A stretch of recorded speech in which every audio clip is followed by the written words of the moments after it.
Super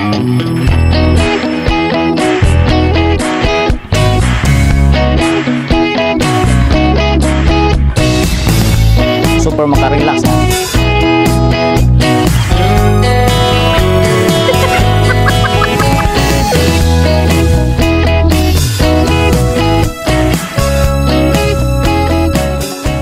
Wa ko nagmahay nga naabot ko diri sa lungsod sa Hitafe. Gawa sa first time nga nakaabot ko diri, dili pagyan ako suhito ang lugar. Tanaw-tanaw pa ko sa palibot.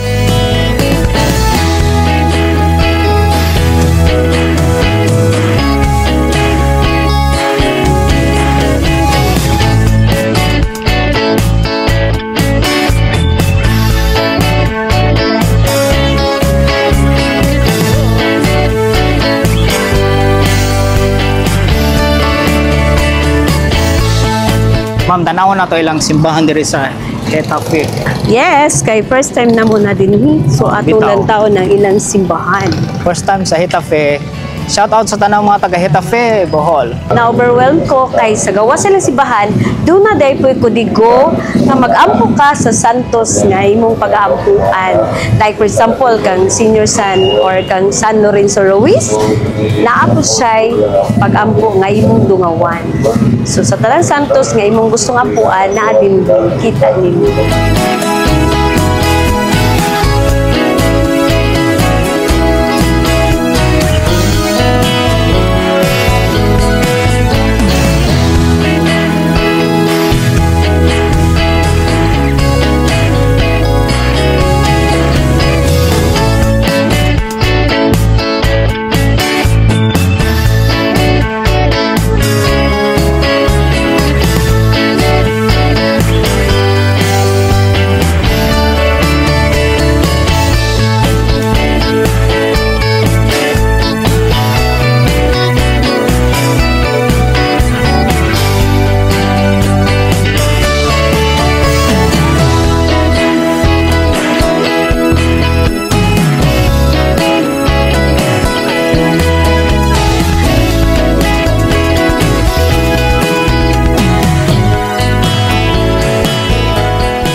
Karon sa Mary Shine Resort sa Hitafe, Bohol sa ilang boardwalk. Nice kayo ilang boardwalk, ma'am. Nindot kayo, oy. Akong ganahan diri kay discreet kayo ang lugar. Hamugaway ug makarelax gyud tagtaman diri. Ang atong makita is nature. Mo ni akong gusto. Dali ma'am, atong tanawon, atong yeah, tara go, go, go, let's.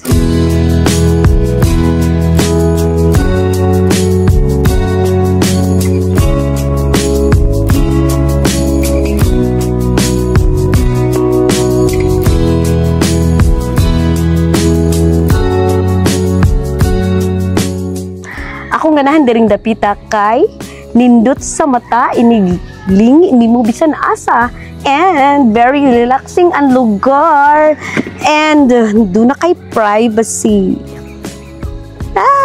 Since birth, first time ko nakaabot dinhing lugar, nakita na ko ang ilang Santo Niño Parish Church dinhi sa Hitafe, og aduna pud sila'y Kolehiyo de Hitafe kung asa nagpractice ang mga kabatanunan para sa atong sinulog competition. Busy kayo sila. Ganahan po ko diri nga resort. First time nako nanhi dinino. So ganahan ko kay naa po siya swimming pool nga para sa pangdagko ug para sa pangbata. So makaanuwain jud ka og maanhi ka diri. So after that, pwede ka mo go down sa ilang boardwalk and enjoy the ambience and the place. It's nature.